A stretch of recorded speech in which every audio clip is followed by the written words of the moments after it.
Hello everyone and welcome back to another video. In today's video I'm going to show you how to fix redirects not working in Hostinger Websites Builder 2026.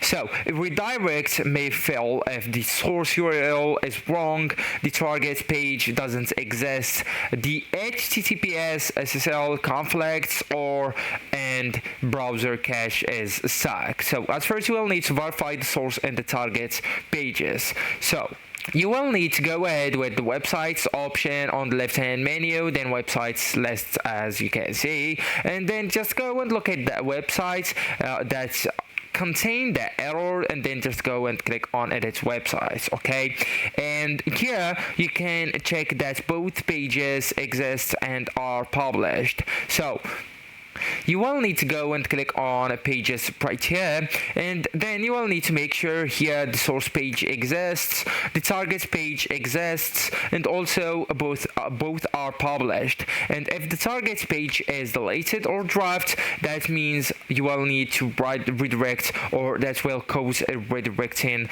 files. Okay, so now you will need to use the correct redirect type. So Hostinger supports internal redirects within your site and external redirects, so to other websites. And the internal redirects, actually guys, you will need to go to the page or button. So for example, we'll go to that button and then just click on edit button, and then link it to page, for example, and then just select the page from here. Alright, and actually an external redirection or redirect, you will need to enter a web address from here and then just pass the page URL here. Okay, so actually guys, that's it. This is the end of the video. Thank you so much for watching and goodbye.